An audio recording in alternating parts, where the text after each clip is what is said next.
Ok, nous parlons de la gestion d'un projet informatique. Ok. Ok. Donc, nous avons pour objectif de l'information, nous avons des objectifs spécifiques. Ok.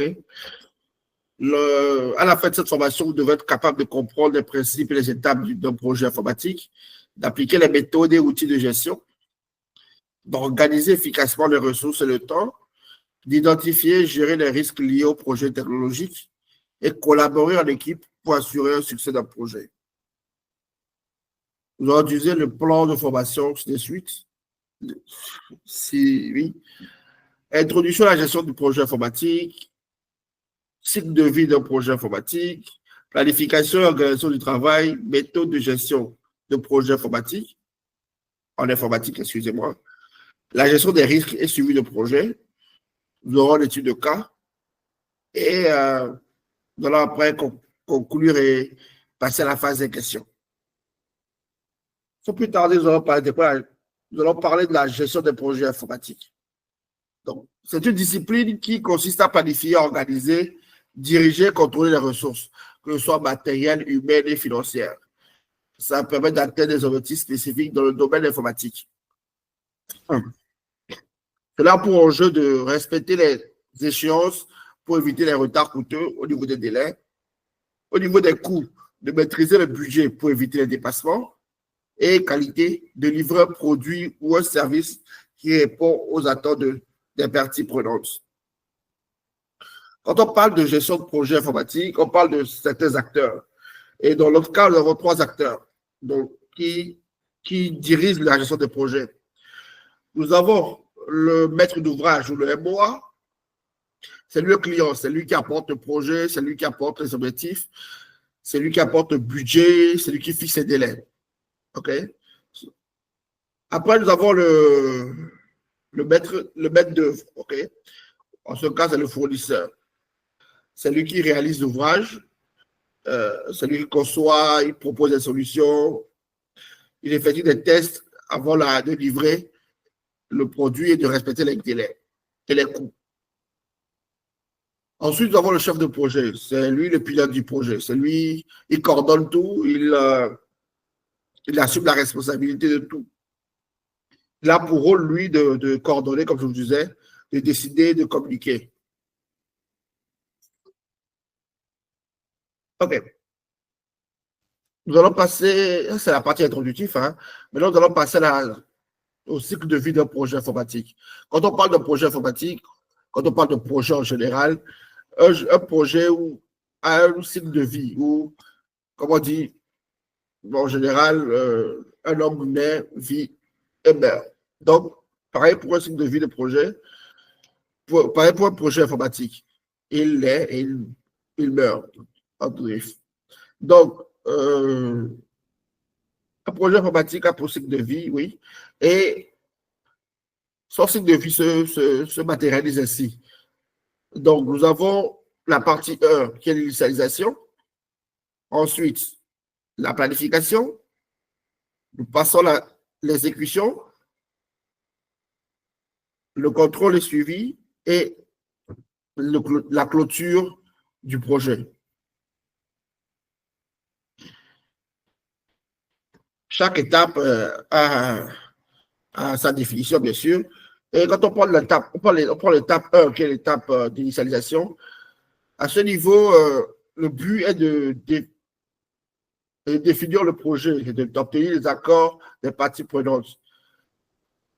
Les activités qu'on retrouve là-bas, c'est l'identification des besoins, la rédaction du cahier de charge, et puis la validation du budget des ressources.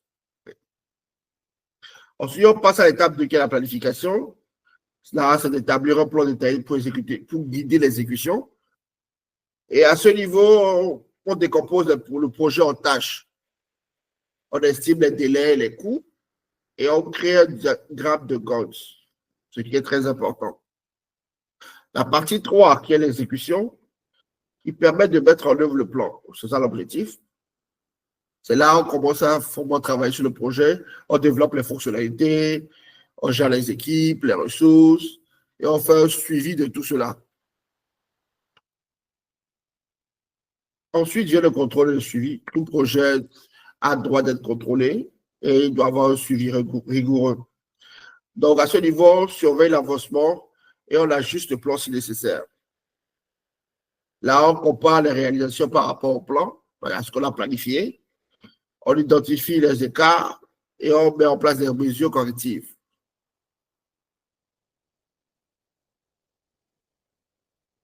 L'étape 5, c'est l'étape de clôture où on finalise le projet et on en tire les enseignements. S'il y a des trucs à retenir comme plus ou moins, c'est à cette étape-là où on livre le produit final, on évalue les résultats et on rédige un rapport de clôture. Là, on rédige presque tous les rapports, hein.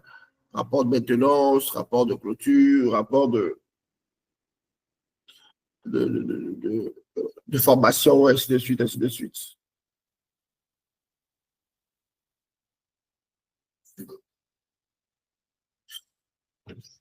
Donc, je vais voir le cycle de vie d'un projet et pour faire tous ces travaux-là, pour planifier, faire le contrôle, tout ça exécuter, il faut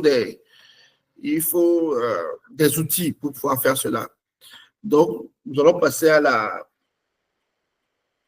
aux outils qui peuvent nous permettre de planifier, d'organiser notre travail.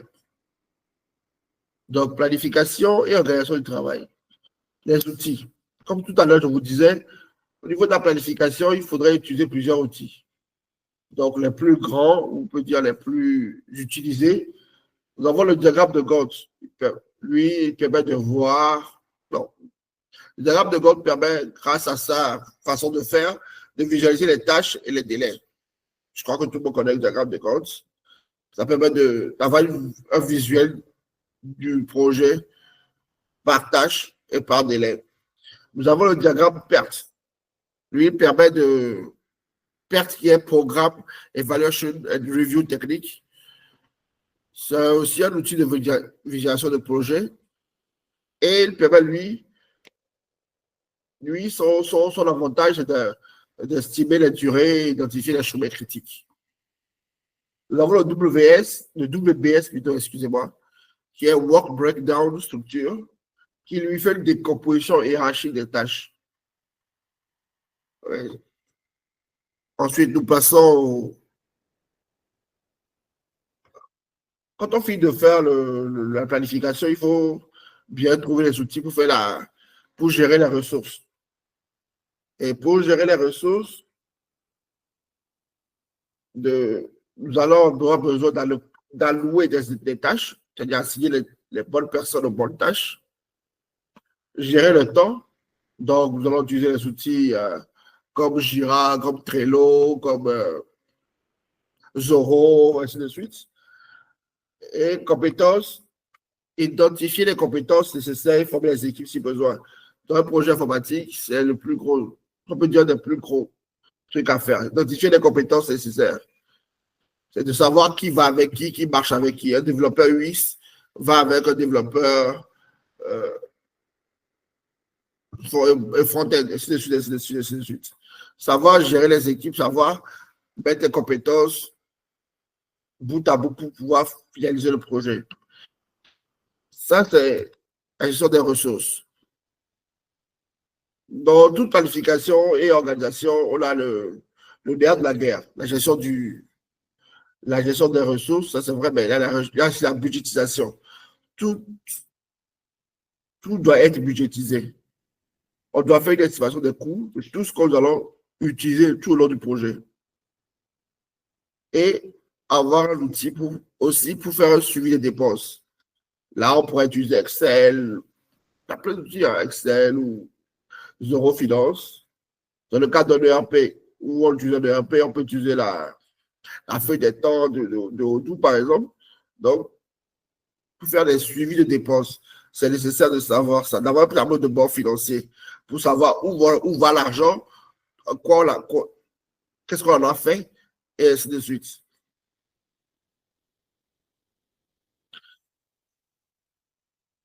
Maintenant, si on a fini de budgétiser, de faire la recherche des ressources, de planifier, il faut communiquer. beaucoup de projets informatiques ont pour problème comme la communication. Nous ne communiquons pas.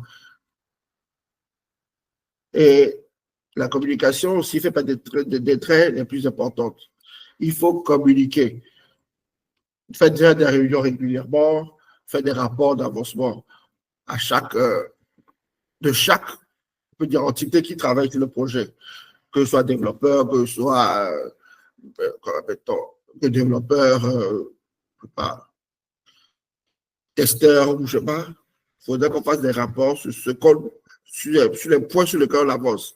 Ça évite d'avoir des problèmes ou d'avoir des zones de risque plus tard.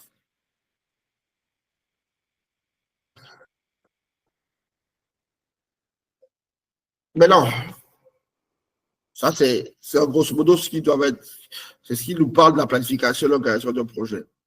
Mais non, pour mettre en place un projet, on peut dire pour mettre en place un projet informatique, il y a plusieurs méthodes. Okay? Les méthodes de gestion de projet, il y en a plusieurs. On a la méthode Waterfall, qui est la méthode cascade. Son principe est simple, hein, c'est une approche linéaire et séquentielle. Donc, quitte un point A, on va à un point C. Il a pour avantage d'être clair, toutes les planifications sont détaillées. Son inconvénient, c'est qu'il n'est pas flexible, difficile à ajuster en cas de besoin, en cas de changement plutôt. Et son utilisation est souvent faite dans des projets concepts stables, où tout est bien défini. Par exemple, développement de logiciels critiques. Donc, quand on sait que tout est bien ficelé là, dans ce cas, on utilise la méthode waterfall ou la méthode cascade. Maintenant, il se peut que vous tombez sur des clients, des maîtres d'ouvrage, qui ne sont pas seuls dans leur tête. Ils vont lui dire ceci, dire cela, dire ceci, dire cela. Pour ce genre de clients, nous avons la méthode agile, ce que je dis souvent. La méthode agile, c'est l'approche itérative et incrémentale. Elle est flexible et s'adapte au changement. Son inconvénient, c'est qu'il faut une forte collaboration et une puissante communication, sinon ça ne passera pas. Exemple de méthode agile, hein, on a Scrum Master, la vue comment, ainsi de suite, ainsi de suite. Si on ne veut pas utiliser Cascade, on ne veut pas utiliser Agile, il y a la méthode hybride qui combine les deux, qui combine les deux tout en gardant la flexibilité d'Agile et la droiture de Cascade. Dans ce cas, c'est dans les projets complexes avec des phases critiques énormes. Quand on est dans un projet informatique,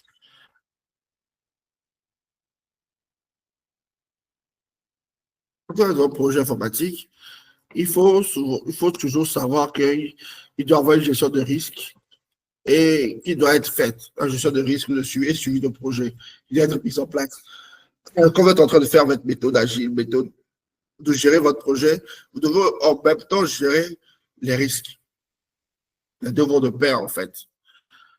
Donc, quand on parle de gestion de risque et de projet, on suit des étapes données. Donc, d'abord, on identifie les risques. Donc, on fait une identification des risques. Après, on analyse ces risques-là. On fait un plan de mitigation et un suivi de projet. L'objectif là-bas, c'est d'identifier et de gérer les risques liés au projet technologique.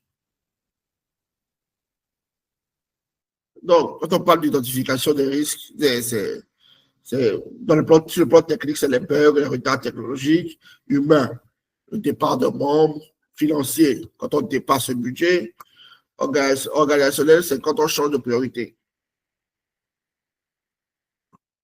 Donc, quand on analyse les risques, on peut les déterminer de façon probable, de façon probable. Soit c'est faible, soit c'est moins élevé. Donc, leur impact, pareil, et la matrice des risques.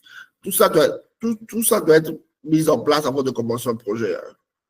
Je le répète toujours.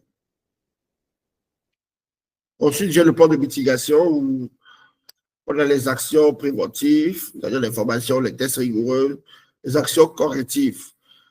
On fait les actions préventives pour éviter des problèmes en faisant des formations ou des tests rigoureux.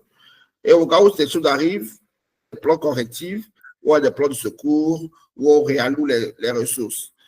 Donc, un plan de mitigation, ici, c'est le plan de mitigation, c'est un plan qui permet l'atténuation sur mesure préventive. Son objectif est de diminuer la probabilité de surveillance d'un risque ou de réduire l'ampleur de ses conséquences. Son rôle, c'est de faire tout pour qu'on puisse rester dans la zone de confort dans laquelle on est, sans toutefois subir les conséquences désastreuses. Ensuite, on a le suivi des projets, où en fonction de... Pour suivre un projet, il faut mettre en place des indicateurs de performance ou KPI, genre les taux d'avancement, le budget consommé, faire un tableau de bord, faire des réunions de suivi. Donc, ces indicateurs de performance permettent de savoir où on en est sur le projet par taux d'avancement. Un tableau de bord nous permet d'avoir des indicateurs, de savoir où on en est. Et les réunions permettent de comprendre et de communiquer entre nous.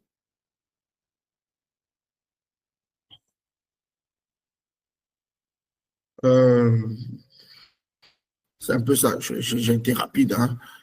Mais bon, c'est un peu cela. Nous allons passer à une étude de cas, hein. On va passer à l'étude de cas, tout en se basant sur sur tout ce qu'on a vu maintenant. Nous allons, nous allons faire,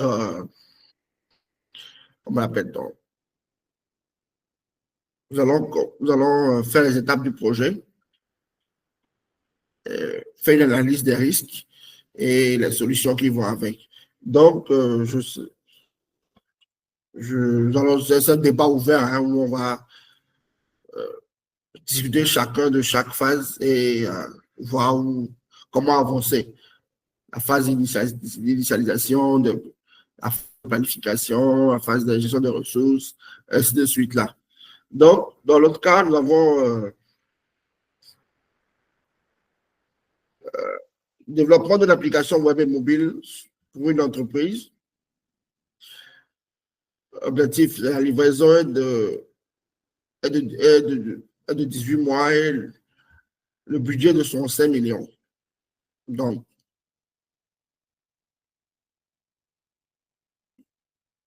nous allons comment. OK, c'est bon. Donc, c'est ça. Je vous laisse le temps de réfléchir et on avance dessus. Monsieur Daniel, Oui,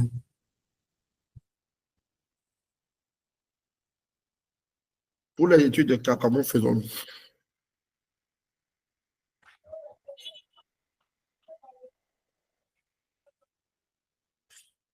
je vous fais le retour par écrit.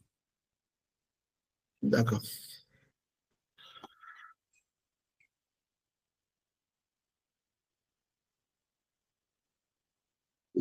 S'il vous plaît, monsieur, vous laissez Oui. le cas pratique, Bonjour, monsieur là, Pop. on va voir la présentation de... S'il vous plaît, monsieur, vous me recevez. Oui, je vous entends. Allez-y, monsieur Amélie. Ok, merci beaucoup, monsieur, pour la présentation. Oui. Ah, je demandais si, et si vous laissez, et, comment on appelle ça, et la présentation, on va voir le cas pratique, l'exercice qui est mis en place. OK, d'accord. Je vais D'accord, merci. D'accord, merci. je vous en prie.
Ok.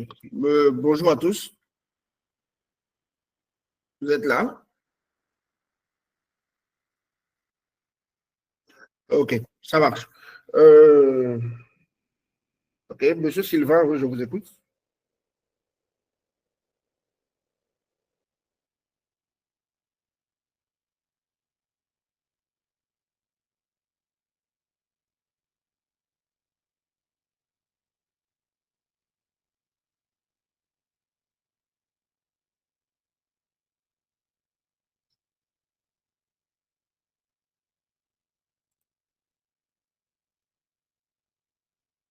Oui, Monsieur Coco Abéli, je vous écoute. Bonsoir, chef. Ok, merci beaucoup, monsieur, pour la présentation et le temps que vous nous accordez aussi.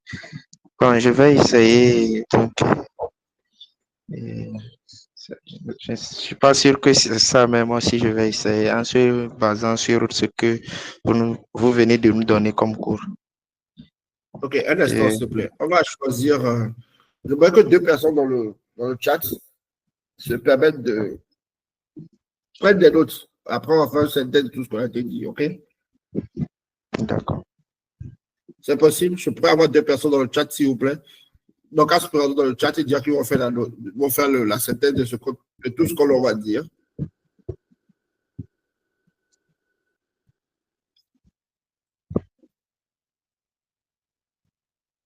Mais si ça me permet d'avoir comment on dit souvent, les écrits restent, les paroles s'envolent.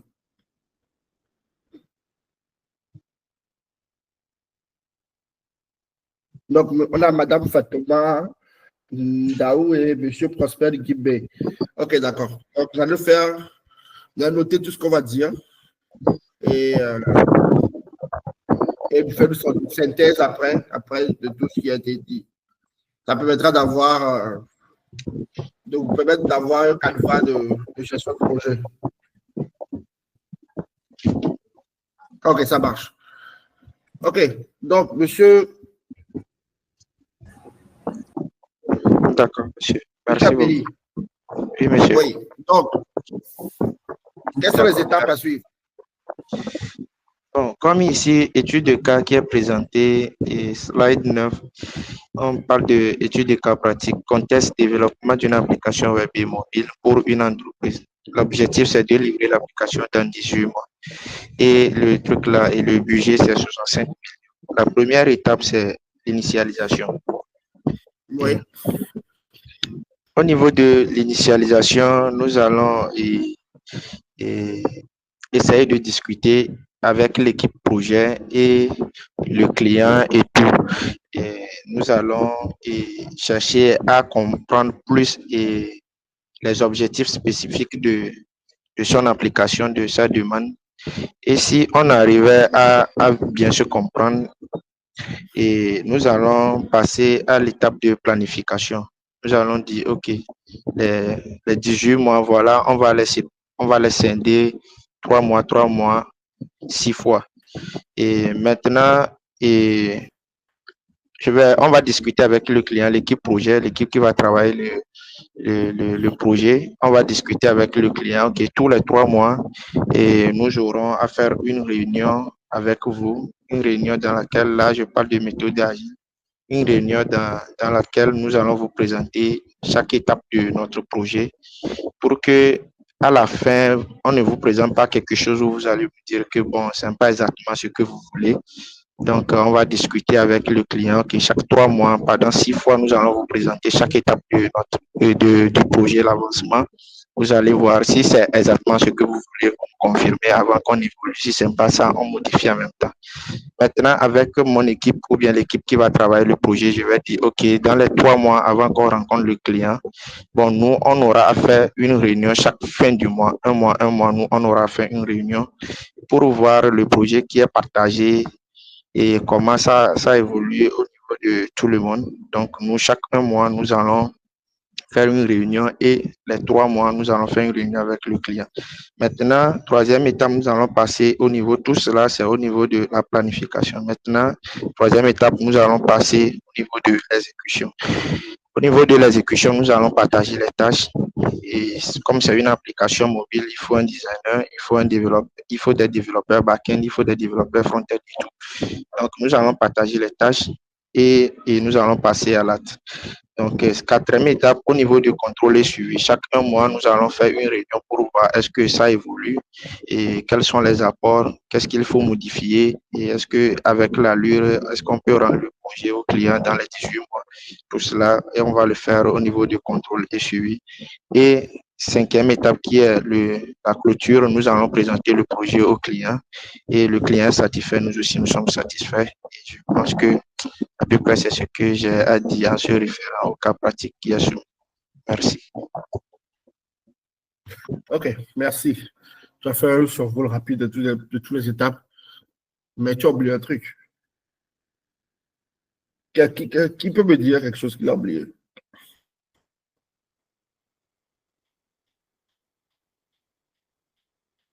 Oui, monsieur Pascal.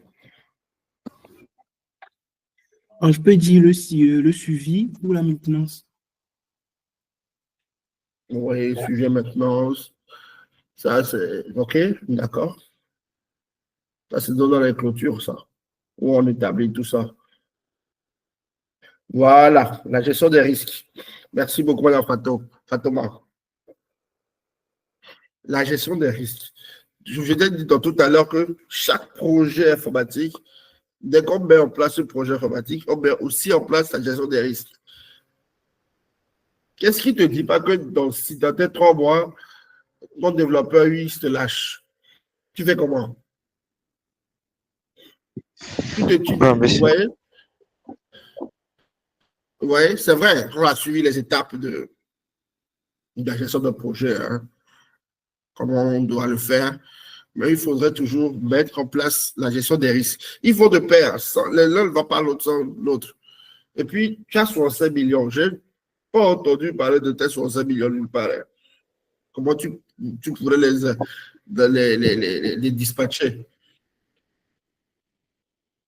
D'accord, monsieur. Vous voyez un peu, vous voyez un peu. Donc, on va recommencer.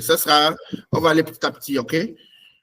On va commencer, j'aime bien, Oui. on va prendre étape par étape, OK? Et vous allez chacun dire à cette étape-là ce qu'il faut faire. Et ce qu'il faut faire, genre, vous avez le projet devant vous. On va faire à chaque étape ce qui doit être fait, OK? Quand on prend, je parlerai par exemple, on prend l'étape 1, par exemple, qui est l'initialisation. C'est là où on définit les fonctionnalités du projet. Oui, d'accord. On va vraiment le faire, quoi. C'est quoi comme fonctionnalité vous voulez mettre en place? Qu'est-ce que le cas de charge parlera de quoi? Ainsi de suite, ainsi de suite. Vous comprenez?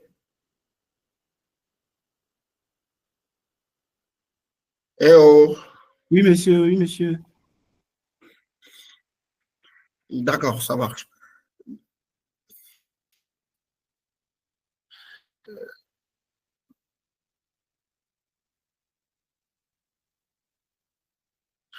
OK. Euh, on a 2 personnes. Il y a des femmes parmi nous. On a fait égalité des sexes, paraît-il. J'aimerais avoir une femme pour, pour, euh, pour aider les deux autres hommes à faire à prendre les notes.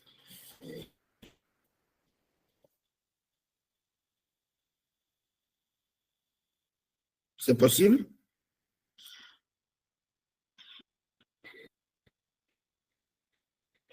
Oh, monsieur Gentry, pourquoi vous n'avez pas, vous doit le voir votre main?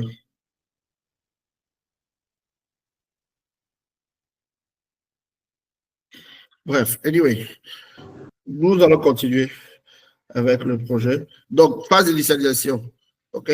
On commence. Qu'est-ce qui doit être fait? Je vous écoute.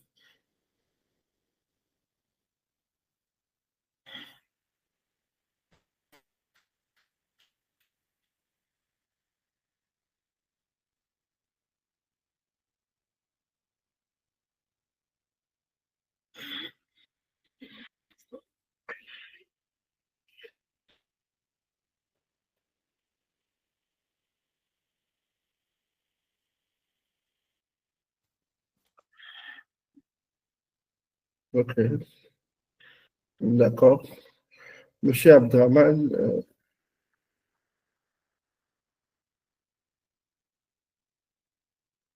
ok, Monsieur Pascal, c'est en nous, je vous écoute. Ouais, bonsoir, monsieur. Merci pour la formation. Moi, je vais essayer. Donc, selon moi, à la phase d'initialisation, et comment je vais dire? Ouais, c'est la première phase, ça. Donc, premièrement, on va essayer de définir les besoins de l'entreprise. Donc, on va commencer premièrement par analyser les besoins de l'entreprise, c'est-à-dire le problème qu'il y a. Donc, ce qui va nous envoyer à identifier les fonctionnalités essentielles de notre application. Et puis après, on va définir les utilisateurs. Et genre, on va essayer de savoir qui sont ceux qui vont utiliser l'application. Voilà. Et puis après, on va essayer de cadrer le projet et en essayant d'établir un cahier de charge, donc dans lequel on aura les documents et comment les technologies à utiliser pour réaliser le projet. Donc, on va essayer aussi de définir des objectifs qui vont nous permettre à respecter l'heure aussi. Donc, et aussi, on va, ouais, voilà, on aura à essayer de choisir la méthodologie de gestion du projet. Donc, vous avez déjà parlé de ça. Donc, on va essayer de planifier et créer des plans et échanger, comment on va dire, les différentes étapes du projet entre les membres de l'équipe. Et puis, on va essayer de voir, de partager le budget selon les étapes à suivre. Donc, voilà.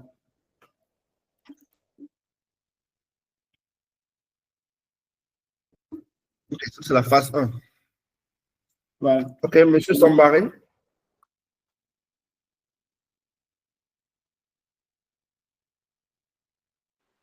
Bonsoir. Bonsoir, Monsieur Sambaré. Pour la gestion d'un projet, lorsque la personne soumet le projet, le chef de projet doit d'abord échanger avec la personne pour comprendre le fond du projet. Qu'est-ce que la personne a besoin? Donc, ça veut dire identifier les besoins. Une fois les besoins identifiés, donc il doit essayer d'exposer ses besoins à son équipe de travail. Donc, nous avons tel projet, voici les besoins de l'utilisateur. Voilà. Donc, quand il va faire la proposition, l'équipe va proposer qu'est-ce qui doit être fait. Et il se retourne au niveau de celui qui a soumis le projet là pour voir est-ce qu'il sera satisfait de tous ces paramètres définis.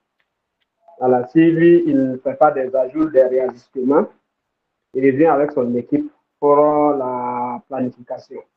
Donc, en identifiant chaque volet du projet, le budget et la durée. Et celui qui doit gérer la partie, c'est-à-dire séquencer le projet. Voilà, tel projet, c'est la partie 1 du projet, donc qui va être géré par tel groupe, voilà, où ça on a besoin de telle spécialité. Donc, eux prennent, donc on a besoin d'exécuter ça en 2 jours, 3 jours, le budget alloué à ça, donc on définit tout ça. Voilà, ça c'est le cahier des charges. Une fois que ça c'est déjà établi, donc on voit maintenant par quel mécanisme on va gérer, par asile, par en cascade ou en hybride. Alors, si le projet, par exemple, on doit tester, voilà, donc à chaque étape, donc il faut tester pour voir est-ce que le projet part bien, est-ce que bon, les paramètres définis pour éliminer certaines erreurs au fur et à mesure de l'évolution. Voici ce que je voulais proposer.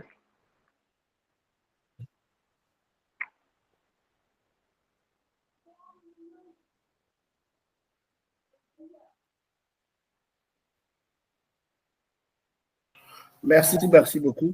J'ai vu que vous avez même effleuré la phase 2 où il faudrait mettre en place les. Ok, c'est bon. la méthode de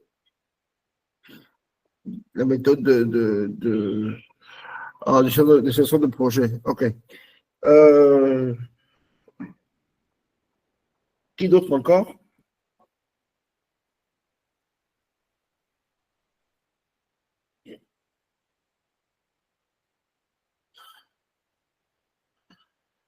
J'ai vu une main tout à l'heure. La parole à la personne qui avait levé la main tout à l'heure.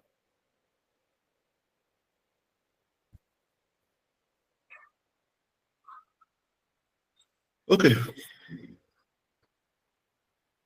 Nous sommes à la phase d'initialisation du projet.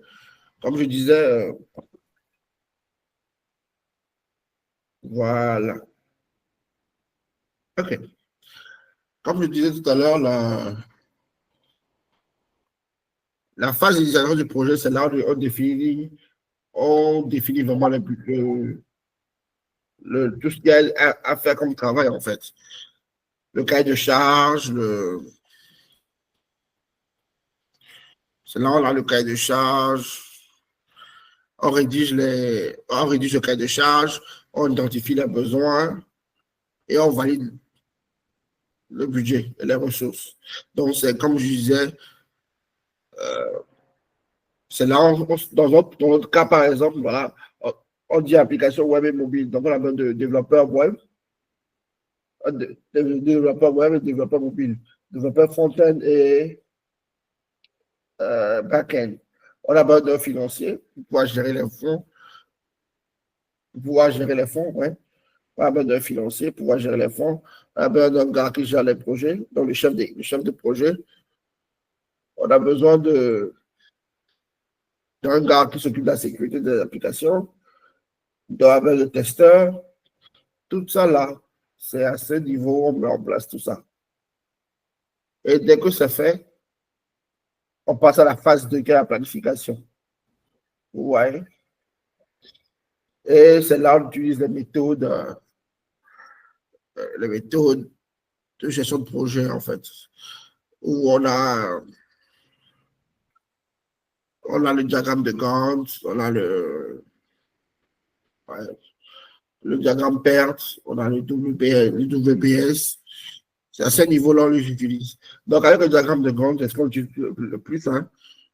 Avec le diagramme de Gantt, on met en place, toutes les tâches seront mises devant vous et vous aurez les deadlines qui seront à côté. Et en fonction de chaque équipe qui travaille sur le projet, on aura l'avancement. Donc, chaque équipe aura le tableau de bord des activités. Et le chef de projet aussi, on aura pour pouvoir suivre. Donc, les réunions se feront hebdomadairement. Hein. On ne va pas attendre un mois pour faire une réunion. Parce que dans des problèmes. Chaque semaine, on fait des réunions. Et si on va venir les risques plus vite que si on espace les réunions de un mois. Ouais. Donc, c'est un peu ça. Donc, au niveau de la planification, si vous aviez des...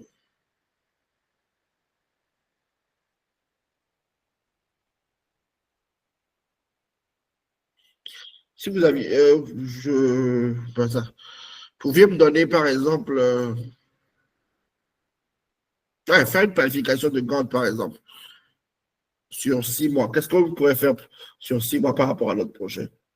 Avec les ressources, vous pouvez me dire, voilà, avec les ressources, telle équipe ferait ça, telle équipe ferait ça, tel montant serait alloué à tant. Est-ce que quelqu'un pourrait me faire un exemple? Ah, monsieur Céanou, oui, allez-y.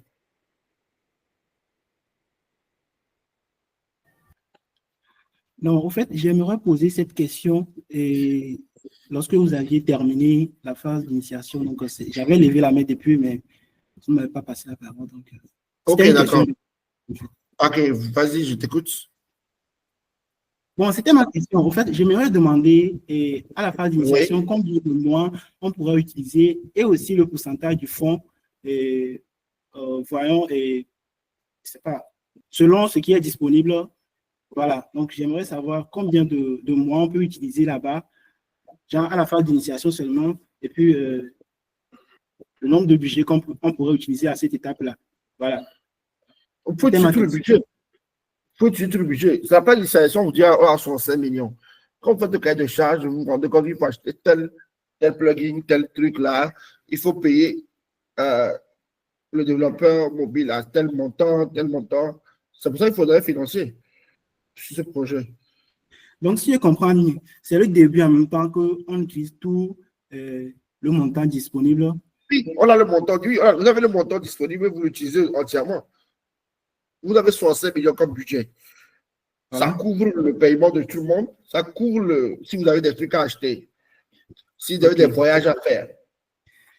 Si je comprends mieux, c'est dans la première phase qu'on paye tout le monde, on utilise tout le on ne paye pas tout. Et puis, excuse-moi. Ici, dans ce cas, c'est parce que le budget a été donné. D'habitude, c'est quoi? À la phase d'initiation, c'est vous qui donnez votre budget, votre coût. Quand on va vous dire qu'on veut l'application web mobile, par exemple, vous allez faire l'analyse des besoins, ça ferait ainsi de suite, et vous allez dire que, OK, supposons que vous êtes un client, votre client se trouve à Dakar, par exemple. OK? Voilà. C'est vous qui allez dire que, OK, pour nous, par exemple, il nous faut, pour cette application, le budget que nous allons nous allouer de 65 millions, par exemple. Donc, dans ces 65 millions, nous allons voyager, nous allons payer celui-là, nous allons faire acheter ceci. Tout ça dans le cahier de charge. Oui, je vois. Et donc, si l'entreprise accepte, quoi appelle-t-on?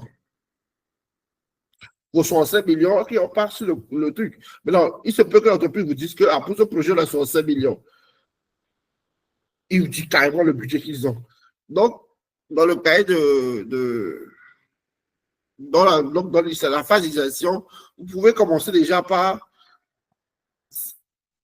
savoir comment vous allez diriger l'argent. Parce que plus tard, la phase de planification, toutes ces ressources-là vont être. Il faut que tout le monde soit d'accord sur l'argent, le dispatching des ressources pour pouvoir mieux le planifier. Si par exemple, vous dites que vous supposez qu'un développeur doit prendre 30 000, c'est une estimation, hein, 30 000 francs CFA par exemple. Est-ce que vous êtes dit à la phase d'installation et vous n'avez pas discuté avec les développeurs et à la fin, vous avez planifié ceci, vous voulez prendre les ressources et le gars vous dit, lui, il est à 400 000 par exemple. Tu vois, par exemple, tu vois? Oui, je vois.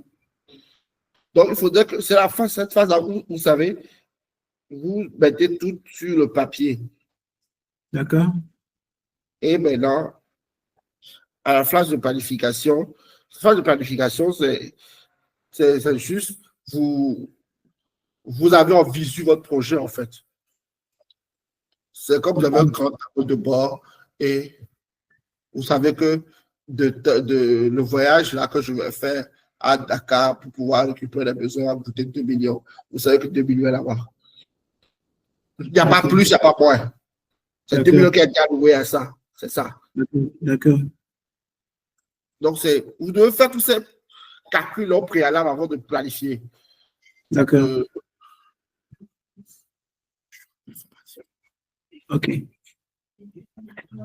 OK, merci. Mais bon, et ce qui est toujours flou, c'est que à la phase d'initialisation et planification, oui. Il y a aussi la phase du développement. Bon, donc c'est là même il y a le travail. Oui, c'est la phase d'exécution. C'est la phase d'exécution. Là, vous commencez à développer. Voilà. Donc, moi, quand le fonds est déjà disponible, donc moi, j'aimerais savoir, est-ce que à la phase d'initialisation et de planification, c'est là en même temps que on découpe tout et puis chacun prend sa part, ou bien les développeurs aussi, on paye les testeurs, tout, ou bien à la phase d'initialisation, on a une somme à utiliser là-bas et puis à la phase de développement, c'est là maintenant qu'on fait appel aux développeurs et autres et on les paye aussi Non. C'est ça que je vous expliquais tout à l'heure. Monsieur Abéli, vous avez un truc à dire? Oui, monsieur, j'ai un truc à dire. Ok. Bon, Je voulais répondre, je voulais apporter quelques éléments de réponse à sa question. Mais... Ok, allez-y. Je vais vous écouter. Bon, à la phase d'initialisation, on ne peut pas tout découper en même temps. Bon, selon moi, il faut tout mettre sur le papier, comme monsieur le dit, parce que le fonds est déjà disponible. Et à ce niveau, bien, à cette étape aussi, on suppose déjà que vous avez déjà discuté avec les développeurs, vous savez à peu près combien ils vont prendre, quoi. Tout est déjà là, tout est clair déjà, vous mettez tout.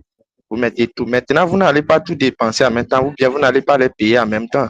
Et si vous les payez qu'à la fin, peut-être, ou bien arriver un moment, ils n'évoluent plus avec le travail, vous allez faire comment? Même s'ils vont vous rembourser, ça va traîner. Donc, je pense que déjà, le début, et vous n'allez pas leur payer. Peut-être, il peut arriver qu'il y a quelques avances, mais pas la totalité quand même. Mais ce que monsieur essaie de dire, à la phase d'initiation, vous mettez tout au clair. Ce n'est pas que vous allez faire après, vous allez discuter avec les développeurs pour connaître leur prix. C'est que déjà, à cette étape, on suppose que vous avez déjà discuté avec les développeurs, vous connaissez déjà leur prix, tout, et c'est un peu ça, bon. À peu près, bon, c'est ce que moi j'ai comme idée. Ok, merci, c'est clair. Ouais, exactement, c'est ça que je voulais dire. Il faudrait que tout soit au clair. Vous avez 65 millions, vous mettez les 65 millions sur tout le projet. Si, par exemple, vous avez 65 millions, ça ne veut pas dire que 65 millions vont dans la poche des développeurs. Ouais. Ouais. Ouais. On peut dire, par exemple, que, OK, on a 10 développeurs, 30 millions vont aux développeurs. OK? 30 millions vont aller aux développeurs. 20 millions peut-être iront dans les voyages et dans les achats des licences. Ouais. Et puis, peut-être, n'oublions que je ne joue pas dans un pays où toute redevance à l'État est prévue. Vous devez gagner 65 millions, vous n'avez pas pour vous les 65 millions entièrement. Il faut que vous rameniez à l'État ce qu'il vous donne. Peut-être la taxe de OTR va rentrer en jeu, il va prendre aussi pour lui. Ouais. Tu vois? Donc, tout ça doit être planifié. Voilà pourquoi, quand je dis au niveau de la planification et la gestion de l'allocation de ressources, là, à ce niveau, c'est à ce niveau, on dit les développeurs là qu'on a pris là, vous les UX là, vous avez tel projet, le projet, vous avez telle tâche à faire pendant 6 mois. Et pendant 6 mois, on va vous payer par mois tel montant. D'accord. Voilà, je vois. C'est pour ça que dans chaque projet informatique, il faut un financier. Donc, le financier va faire ce dispatching-là. Quand on va bouger pour Dakar pour aller faire l'analyse de besoins, c'est le financier qui va débourser là. On a dit, c'est 20 millions pour le billet. OK. On va prendre dans les 20 millions là pour faire le budget, pour aller acheter les billets, aller faire, si vous êtes 4 à aller à Dakar, 4 à Dakar. D'accord, je vois. Donc, le budget est prêt, l'argent est prêt, tu vois. Ouais. Maintenant, donc, ça veut dire que quand les développeurs vont commencer à travailler, à la fin du mois, le financier va leur donner leur argent. OK, là, c'est clair. Vous voyez, jusqu'à ce que le budget soit fait. Maintenant, si vous avez 30 millions, le chef du projet va pas combien. Tout ça sera défini. Et si c'est par mois, vous allez payer, ou c'est par avancement de projet. Parce que là, maintenant, beaucoup d'entreprises ou de chefs de projet ne payent plus par mois. Bon, si on peut dire par mois, ils travaillent, hein, mais par avancement sur le projet. Si vous avez 6 mois et vous avez, ce que j'ai remarqué, hein, et que vous avez des étapes à finir, tant que vous ne finissez pas les étapes, ben, vous n'êtes pas payé. Moi qui suis souvent consultant, on nous paye en fonction du travail effectué. Si tu ne fais pas le travail, tu vas payer. Tu peux faire 2 mois, 3 mois. Tu es dans la boîte. Tant que tu n'as pas fini tes tâches, tu n'es pas payé. Ouais, là même, je crois que c'est plutôt mieux. Puisque si on dit à la fin du mois, tu prends ça. Donc, les gens m'ont dit, même s'ils ne travaillent pas à la fin du mois, je pense. C'était l'ancien truc. Les gens ne vont pas vouloir travailler. Oui, exactement. Donc, les gens trouvent un moyen de tacler les développeurs. Vu qu'on est de gros fainéants, excusez-moi le terme, on est tous des informaticiens, on aime quand ça va vite. Et puis, on est fainéants, c'est fait la fin, on aime accélérer. Vous voyez un peu? Donc, à la phase d'initialisation, vous mettez tout sur le truc. À la phase de planification, maintenant, vous allez sur un gros tableau de bord et vous mettez la phase de développement d'application web. Non. Supposons que c'est pour gérer le flot de documents et de courriers. OK, ceux-ci ont pris le développement de la base de données. Ça, c'est les gars, les DBSA. Vous avez, sans eux, vous ne pouvez pas avancer. Donc, il faut qu'ils finissent et que les développeurs continuent à commencer à travailler. Il faut les structures de base de données. Donc, il faut que l'architecte de base de données travaille. Il faut l'architecte logiciel doit travailler. Toutes ces parties doivent travailler. Donc, c'est là, au niveau de la planification, on met tout au clair et on met les ressources. Quand on parle de ressources, ce n'est pas forcément ressources financières. C'est les ressources humaines, les ressources matérielles. Supposons qu'on va. Oui, parce que si vous achetez des PC, des portatifs, le développeur, maintenant, je pense que vous avez un Mac. Si vous allez dire, OK, on va vous acheter des Mac pour travailler. On va vous acheter des Mac pour travailler. C'est des ressources qu'on met à votre disposition. Donc, c'est à ce niveau, au niveau de la phase de planification, qu'on fait tout cela.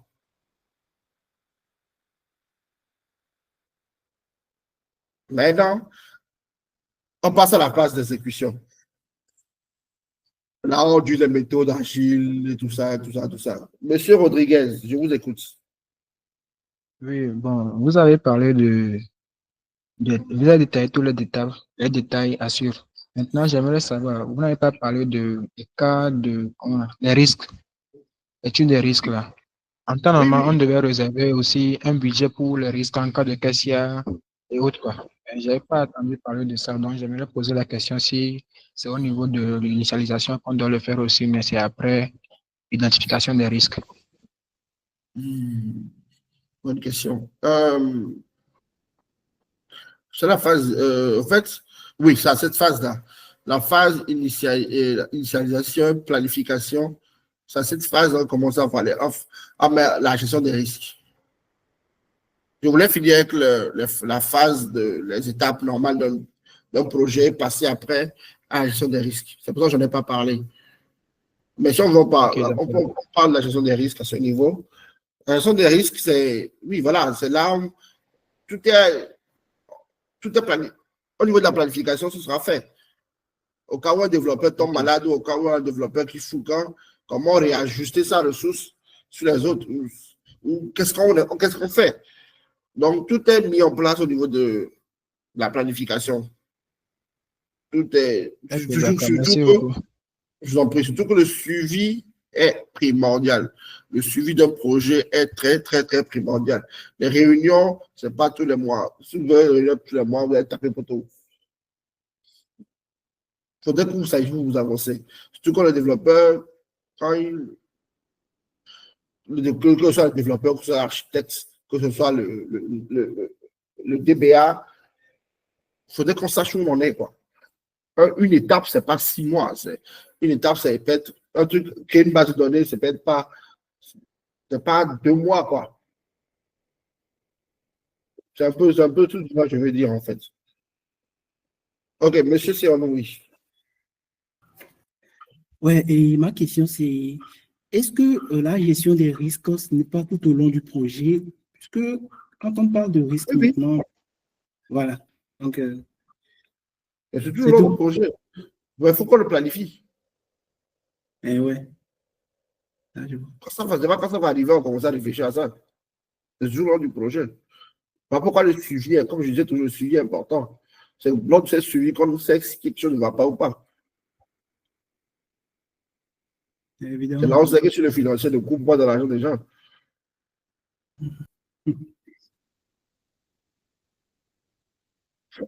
Donc, la troisième phase, c'est l'exécution. Comme je vous dis, les deux vont en même temps. Hein. Gestion de risque et gestion de cycle de vie de projet, les deux vont de pair. Chacun va ensemble. Donc, on passe à la phase 3 qui est l'exécution de projet. C'est là où on développe avec les méthodes agiles et tout ça là. Qui utilise la méthode agile ici?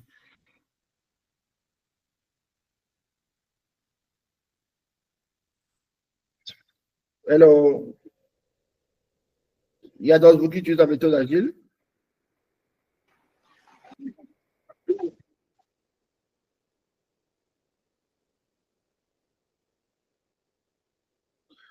Ok, je vois.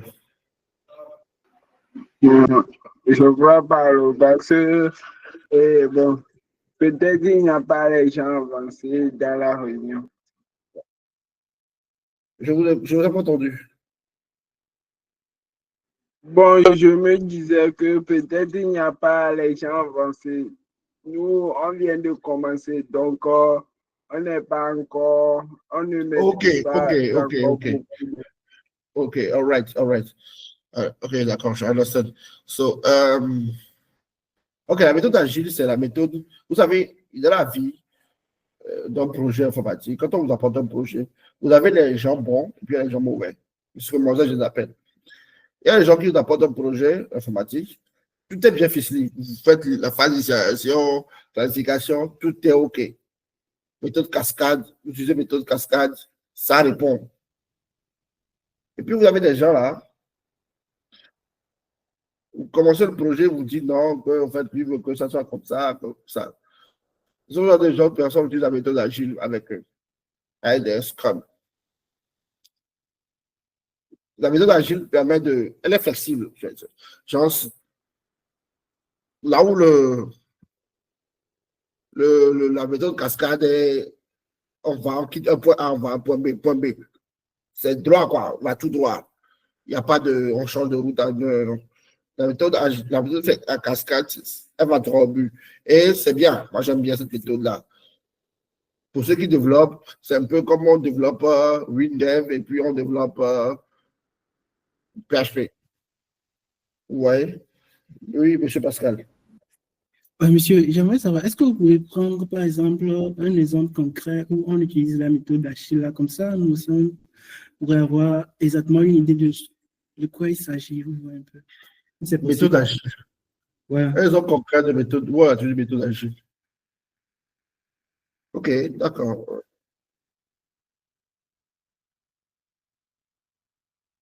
Un instant, hein.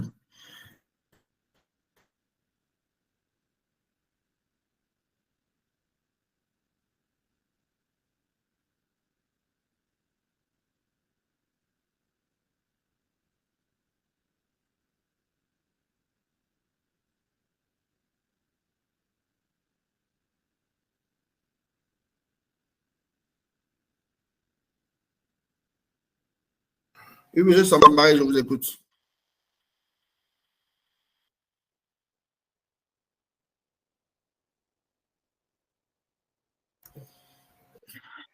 C'est pour essayer d'expliquer un peu les méthodes. Je ne sais pas si moi aussi j'ai bien compris. Je vous ai pas tellement entendu.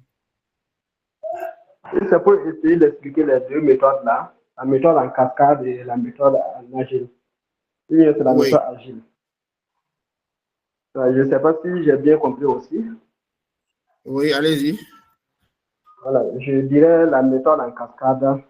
Et par exemple, si on prend le projet de création d'une application de gestion, on peut essayer de séquencer voilà, quelles sont les différentes étapes. On a d'abord les maquettes, comment on appelle, la gestion du graphique. Voilà, si on identifie ça, voilà, par rapport à la méthode en agile, ça veut dire chaque étape finie. En cascade, du moins, chaque étape finie, donc on doit faire un compte. C'est-à-dire comment ça avance. Voilà, on teste, est-ce que la méthode est finie, est-ce qu'il y a des ajustements. S'il n'y a rien, on passe à l'autre méthode, à la deuxième étape du moins. Par contre, la méthode en agile, bon, je pense que je m'embrouille, hein, encore.